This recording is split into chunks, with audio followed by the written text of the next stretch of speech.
Okay, welcome back all of you. आज आपण शिकणार आहे Raoult's law for solution of non volatile solute. Okay, याच्या अगोदरचा पॉईंट कोणता होता? Vapour pressure lowering. तो आपण पूर्ण डिटेलमध्ये याच्या अगोदरच्या लेक्चरमध्ये डिस्कस केलेला आहे. आज आपण शिकणार आहे रॉल्स लॉ कोणासाठी? Solution of non volatile solute. Okay, मी साईडला डायग्राम पण ऑलरेडी काढून ठेवलेले आहे, नंतर वेळ वाचावं म्हणून. तर कसं असतंय बघ, जे सोल्युशनचं जे प्रेशर असणार, सोल्युशनचं जे प्रेशर P ते कोणाकोणामुळे असणार सांग? P1 प्लस P2 मुळे असणार. P1 म्हणजे काय? Vapour pressure of solvent in solution. P2 म्हणजे काय?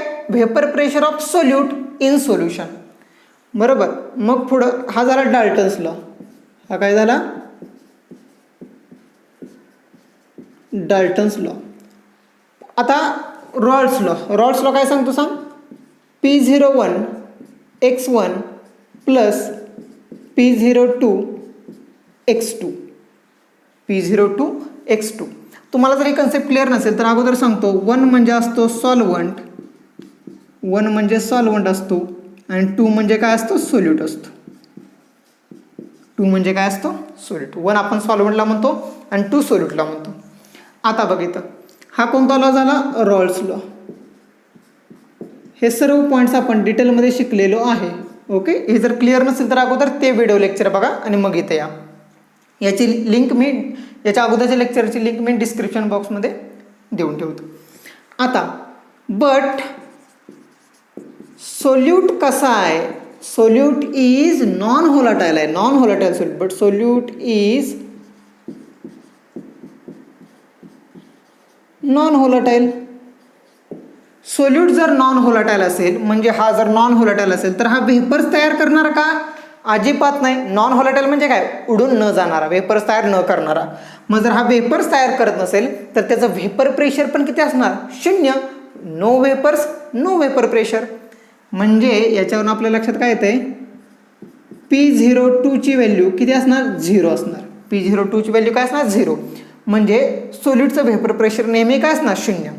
मग ही जर व्हॅल्यू इथे पुट केली तर ह्यानं याला मल्टिप्लाय केलं, हे उत्तर पूर्ण 0 झालं. मग उत्तर काय राहिलं बघ? P = P01 x1. म्हणजे काय? जे सोल्युशनचं जे प्रेशर असतं, वेपर प्रेशर असतं, ते पूर्ण कोणामुळे असणार? सॉल्वंटमुळे असणार. 1-1मुळं. म्हणजेच कोण? सॉल्वंट, जो ब्लू कलरचा दाखवला आहे. कारण तोच फक्त व्होलाटाईल आहे ना, हाच उडून जाणार आहे, हाच उडून जाणार आहे. कारण बाकीचे तर कसे आहेत? सगळे नॉन व्होलाटाईल आहेत. सोल्यूट कसा आहे? Non volatile. म्हणजे सोल्युशनचे जे P आहे त्याची व्हॅल्यू काय आली सांग? P01 x1. बरोबर. मग आता हा आपल्याला एक फॉर्म्युला मिळाला. आता आपण शिकणार आहे, म्हणजे लास्ट लेक्चरला आपण कव्हर केलंय lowering of vapour pressure. Lowering of vapour pressure किंवा व्हेपर प्रेशर लोअरिंग. काय फॉर्म्युला होता सांग? Delta P = P01 minus P. हा फॉर्म्युला होता. ह्या व्हॅल्यू आहे अशा पुट करूया. P01च्या ऐवजी फक्त P01च मायनस Pच्या ऐवजी काय पुट करू शकतो आपण? P01 x1. बरोबर. फक्त ही व्हॅल्यू पुट केल्या. हा फॉर्म्युला याच्या अगोदरच्या लेक्चरला झालेला आहे. मग ह्याच्यातून काय कॉमन निघतंय बघ? P01 कॉमन निघतंय आणि ब्रॅकेटमध्ये काय राहत आहे? 1 - x1. 1 - x1. हा मिळाला आपला डेल्टा Pचा फॉर्म्युला. बट आपलं सोल्युशन कसं आहे? बायनरी. आणि बायनरी सोल्युशनची प्रॉपर्टी काय असते? तुम्हाला जर क्लिक होत नसेल तर मी तर तुम्हाला आठवण करून देतो.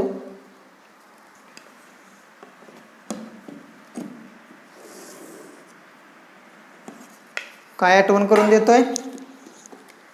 x1 + x2. इकडं x1 + x2 याचा आन्सर काय असतं? 1 असतं. x1 + x2 काय असतं? 1 असतं. मग आता आपल्याला काय करायचं? 1 - x1 करायचं आहे. म्हणजे जर x2 या साईडला ठेवलं तर आणि x1 या साईडला नेलं तर काय होणार बघ? 1 - x1. 1 - x1. म्हणजे 1 - x1च्या ऐवजी 1 - x1च्या ऐवजी आपण काय ठेवू शकतोय? x2 ठेवू शकतोय. बरोबर. मग ती फक्त इथे व्हॅल्यू पुट करूया. Delta P = P01 into x2 हा मेन फॉर्म्युला असतो जो आपल्याला न्यूमेरिकलमध्ये वापरावा लागतो. डेल्टा पीचे दोन फॉर्म्युले असतात, P01 मायनस पी किंवा P01 इंटू x2. लक्षात. आणि याच्यावरून आपण याचा ग्राफ देखील काढतो, म्हणजे याचा ग्राफ देखील असतो. ठीक आहे. हे कसं काय आलं, because 1 minus x2 1 minus x1 म्हणजेच काय असतं, x2 असतं. हे आपण शिकलेलं आहे या चॅप्टरच्या सगळ्यात फर्स्ट लेक्चरमध्ये. ठीक आहे. म्हणजे जर कोणाला आठवत नसेल तर एकदा रिवाईज करा, हा पॉईंट ऑलरेडी आपण शिकवलेला आहे. लक्षात. तरी कन्सेप्ट असते. मग याच्यावरून आपण याचा ग्राफ पण काढू शकतो. ॲक्च्युली तो ग्राफ या इक्वेशनचा असतो, P वर्सेस x1चा. तो ग्राफ पण मी शिकवतो. इथंपर्यंतच तुला वापरायला लागणार आहे, पण तो ग्राफ पण मी तुला शिकवतो कसं असते बघ. आपले ग्राफ सगळे कसे आहेत, बॉक्स टाईप आहेत. बॉक्समध्ये आपण ग्राफ शिकतोय. छोटासा पॉईंट आहे हा, ह्याच्यानंतर मेन पॉईंट येणार आहे. पुस्तकातला ईच अँड एव्हरी पॉईंट मी इथं क्लिअर करणार आहे. हा ग्राफ आहे. इथं आपण मोल फ्रॅक्शन घेतला. काय घेतला, मोल फ्रॅक्शन. मोल फ्रॅक्शन x1 घेतला. x1ची व्हॅल्यू इथं 0 असणार आणि इथं किती असणार, 1 असणार. कारण मोल फ्रॅक्शन काय होत जातो, वाढत जातो 0 to 1. आणि इकडे काय घेऊया, व्हेपर प्रेशर. Vapour pressure. आता या ग्राफकडं बघ, पीकडं. जेव्हा x1ची व्हॅल्यू 0 असणार, जेव्हा x1ची व्हॅल्यू 0 असणार, x1ची व्हॅल्यू 0 आहे, x1ची व्हॅल्यू 0 आहे. 0ने याला मल्टिप्लाय केलं म्हणजे वेपर प्रेशर पण किती आलं, 0 आलं. म्हणजे वेपर प्रेशर किती, 0. म्हणजे 0ला 0. आता इमॅजिन कर, x1ची व्हॅल्यू जेव्हा 1 आहे, x1ची व्हॅल्यू जेव्हा 1 आहे, x1ची जेव्हा व्हॅल्यू जेव्हा 1 असणार, 1ने याला मल्टिप्लाय केलं त्या उत्तर काय आलं, P = P01, जी मॅक्झिमम व्हॅल्यू असणार. P = P01 आणि हा 0. 0ला 0 आणि 1ला P01. ही जर लाईन आपण जोडली एकमेकांना, आपल्याला काय मिळालं, याचं इक्वेशन. बरोबर. आणि एक्झाममध्ये हेच विचारलं जातं. बरोबर. मग आता ह्याचं हे कोणत्या लाईनचं इक्वेशन आहे, P = P01 इंटू x1. हा ह्याच्यासाठी हा ग्राफ काढलेला आहे. याच्यासाठी जर कोणाला क्लिक होत नसेल तर याच्यासाठी हा ग्राफ काढलेला आहे. आणि या ग्राफवर तुम्हाला क्वेश्चन येतो. ठीक आहे. व्हिडिओ पॉज करा, एवढं सगळं लिहून घ्या, मग याच्या पुढचा पॉईंट आपण स्टडी करणार आहे.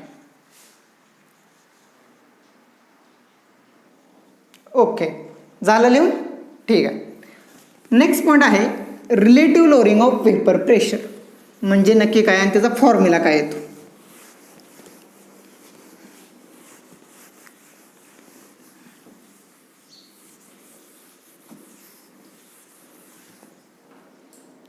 टायटल काय आहे आपलं, relative lowering of vapour pressure.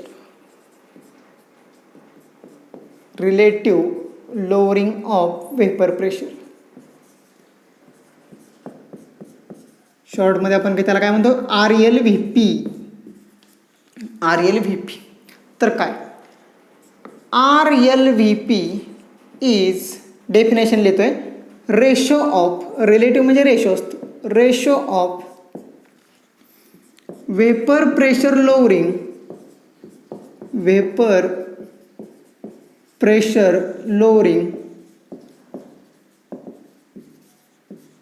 To RLVP is ratio of vapor pressure lowering to vapor pressure of pure solvent. Vapor pressure of pure solvent. म्हणजे काय, RLVP चा जर फॉर्म्युला विचारला तर हा फॉर्म्युला काय आहे सांग, डेल्टा P म्हणजेच वेपर प्रेशर लोअरिंग रेशो आहे. कशाची रेशो आहे, vapour pressure of pure solid म्हणजे P01. हा मिळाला आपल्याला फॉर्म्युला. आणि आता याचं शिकणार आहे आपण डेरिवेशन, की पुढं काय काय येते. Delta P upon P01. Okay, एवढं लिहून घ्या. ही डेफिनेशन आहे, relative lowering of vapour pressure is ratio of vapour pressure lowering to vapour pressure of pure solvent. मग ते वाक्य लिहिलं आहे, सेंटेन्स लिहिलं आहे, त्याचं फक्त मॅथमॅटिकल एक्सप्रेशन असं होतं. आता पुढं डेल्टा पी, हे बघ डेल्टा पी अपॉन P01 याच्यासाठी तू काय काय लिहू शकतोयस. डेल्टा पीचा आत्ताच फॉर्म्युला लिहिलता, काय सांग, P01 इंटू x2. हे कसं आलं याच्या अगोदर जस्ट शिकवलंय. ओके, तुम्ही लिहिलं असेल डिवायडेड बाय P01. मग पुढं काय ना सांग, P01ला P01 कॅन्सल झालं, काय राहिलं x2. अरे वा, म्हणजे डेल्टा P अपॉन P01 म्हणजेच हा कशाचा फॉर्म्युला आहे, RLVPचा हा फॉर्म्युला मिळाला.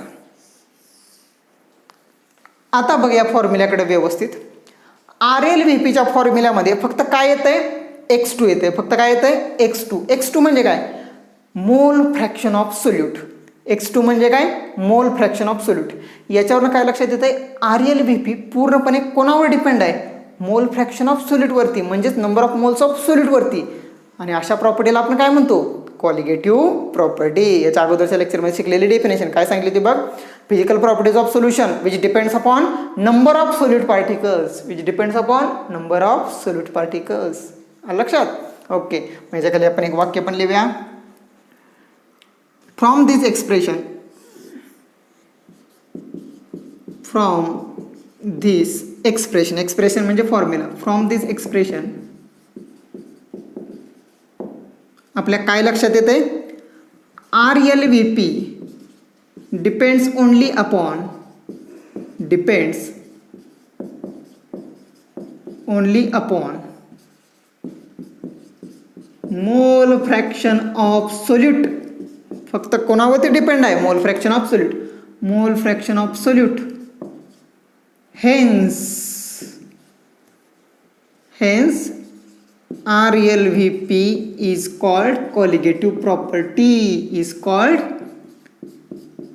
colligative property. RLVP is called colligative property. अलग लक्षात, RLVP ला आपण कॉलिगेटिव्ह प्रॉपर्टी का म्हणतो, तर त्याचं रिझन हे आहे कारण की RLVPच्या फॉर्म्युल्यामध्ये फक्त कोण येतं, x2 येतं. x2 म्हणजे काय, मोल फ्रॅक्शन ऑफ सोल्यूट, फक्त सोल्यूट. आणि फक्त सोल्यूट आल्यामुळं RLVP ला आपण काय म्हणतो, म्हणजेच रिलेटिव्ह लोअरिंग ऑफ वेपर प्रेशरला आपण काय म्हणतो, कॉलिगेटिव्ह प्रॉपर्टी. लक्षात. ओके, व्हिडिओ पॉज करा आणि हे सगळं लिहून घ्या. लिहून झालं की मला सांगा. लिहून झाला. ओके, ठीक आहे. आता हे बघ, प्रत्येक कॉलिगेटिव्ह प्रॉपर्टीचा हेतू काय असतो, प्रत्येक कॉलिगेटिव्ह प्रॉपर्टीचा हेतू काय असतो. प्रत्येक कॉलिगेटिव्ह प्रॉपर्टीचा हेतू मोलार मास ऑफ सोल्यूट काढणं हा असतो. एखादा अननोन पदार्थ आहे, त्याचं सोल्युशन बनवलं जातं, त्याची कॉलिगेटिव्ह प्रॉपर्टी स्टडी केली जाते आणि त्या कॉलिगेटिव्ह प्रॉपर्टीवरनं आपल्याला त्या अननोन पदार्थाचं मोलार मास काढायचं असतं. इंडस्ट्रीमध्ये किंवा ॲनालिटिकल केमिस्ट्रीमध्ये हे टेक्निक यूज केलं जातं to determine molar mass of unknown solute. ठीक आहे. त्याच्यामुळं याच्या पुढचा पॉईंट आपण शिकणार आहे कोणता, determination of molar mass of solute from relative lowering of vapour pressure. Okay, ठीक आहे.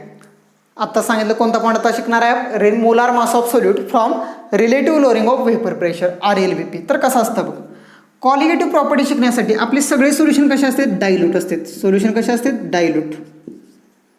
डायल्यूटचा अर्थ लक्षात येतो का तुमच्या, सोल्युशन डायल्यूट असतात म्हणजे सॉल्व्हंटचं प्रमाण खूप कमी असते. म्हणजे ग्लास भरून पाणी, 1 लिटर पाणी घेतले आणि त्याच्यामध्ये चिमटभर फक्त 1 चिमटीभर फक्त साखर टाकली आहे किंवा मीठ टाकले आणि सोल्युशन तयार केले, त्याला म्हणतो आपण डायल्यूट सोल्युशन. डायल्यूट सोल्युशन म्हणजे काय, सोल्यूटचं प्रमाण सॉल्व्हंटच्या प्रमाणापेक्षा खूप कमी असतं. म्हणजेच N2 is very very less than N1. म्हणजे N1 खूप जास्त आहे N2 पेक्षा, म्हणजेच N2 खूप कमी आहे N1 पेक्षा. सोल्यूटचे मॉलिक्यूल खूप कमी असतात. लक्षात. म्हणजे त्याला आपण काय म्हणतो, डायल्यूट सोल्युशन. सोल्युशन नेहमी डायल्यूट असतं. क्वालिटेटिव्ह प्रॉपर्टी स्टडी करताना आपलं सोल्युशन नेहमी कसं असतं, डायल्यूट. कसं असतं, डायल्यूट. ओके.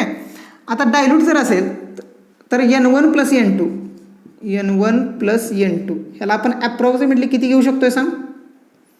एखादी संख्या खूप मोठी आहे आणि एखादी संख्या खूप छोटी आहे, ह्या जर दोघांची बेरीज केली तर मोठ्या संख्येमध्ये जी खूप मोठी संख्या आहे त्याच्यामध्ये काहीही फरक पडत नाही. समज तू बीचवर कुठं समुद्राच्या कडेला, गणपतीपुळेला वगैरे असं बरोबर कुठेतरी फिरायला गेलायस आणि तुला वाटलं समुद्रामध्ये भरपूर पाणी आहे आणि तुला मध्येच काय वाटलं की ह्या पाण्याची बरीच वाफ होऊन चालल्या, चला आपण समुद्राच्या पाण्यामध्ये काही पाणी ॲड करूया. मग तुम्ही हळूच बिस्लरीची बॉटल उघडली आणि त्याच्यामध्ये ओतली आणि तुम्ही खुश झालाय, समुद्राचं पाणी वाढवलं. ॲक्च्युली काय फरक पडलाय का समुद्राला? अजिबात नाही. सेम तसं असतंय लक्षात.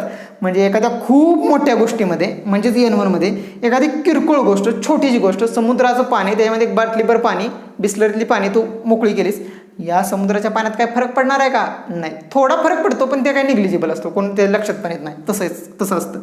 N1 + N2 आपण काय घेतो? N1च घेतो. समुद्राच्या पाण्यामध्ये बिस्लरीची पाणी ओतलं, काय फरक नाही पडला, N1च राहिलं. लक्षात. म्हणजे जेव्हा सोल्यूटचं प्रमाण खूप कमी असतं तेव्हा दोघांच्या बेरजेमध्ये काय डिफरन्स क्रिएट होत नाही. त्यामुळे N1 + N2 आपण इनडायरेक्टली काय घेतो? N1 घेतो.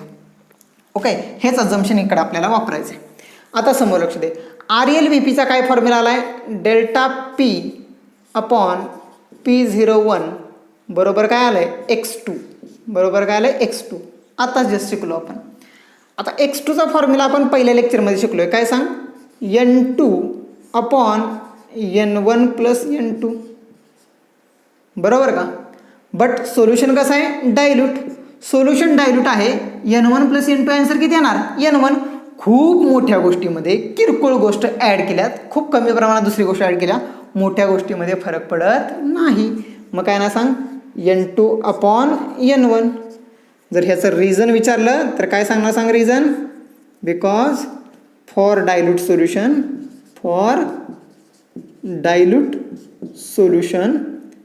N1 + N2 ॲप्रॉक्सिमेटली किती असतं?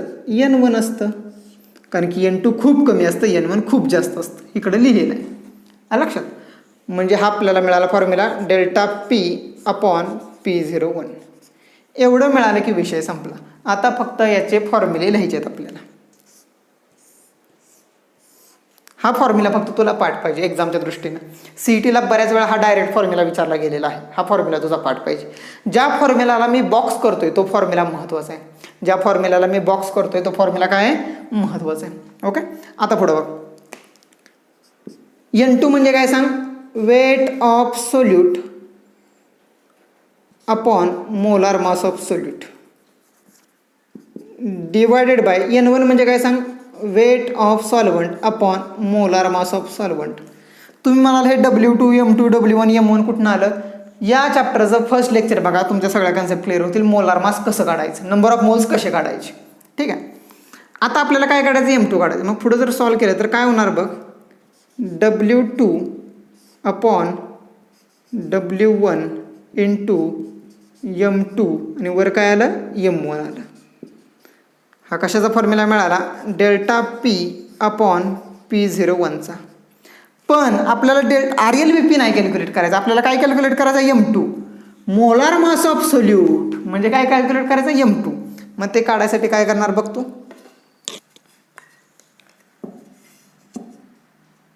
इथं फॉर्म्युला लिहितो.